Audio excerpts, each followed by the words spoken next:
And life happened, eh? These days I just ramble, I write essays, I interview people. Yeah. But anyway.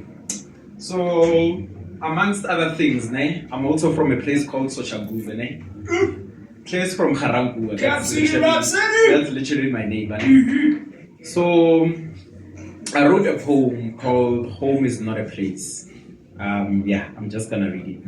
It's gonna make sense at some point. Home is not a place. Oh, sorry.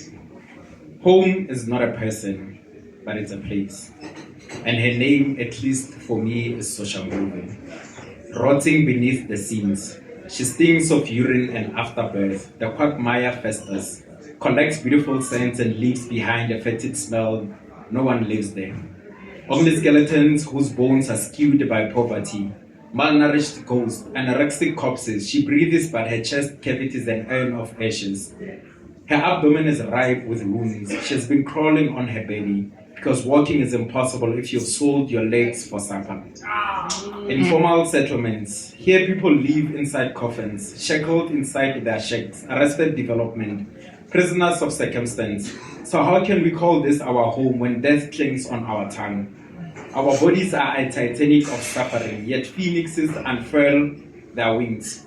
But gravity conspires to keep us down. The stench of burning flesh fills the air. That's what you get when you build matchboxes and call them a home. People will burn. We never stop dying. Soshanguve is not a township, but a graveyard.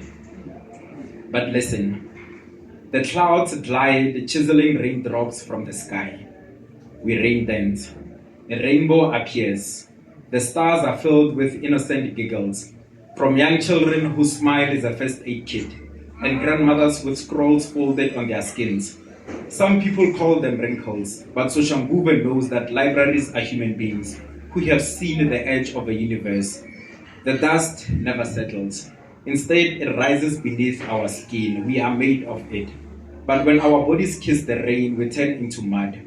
We live here, inside and outside Soshanguve. We are angels who missed their curfews.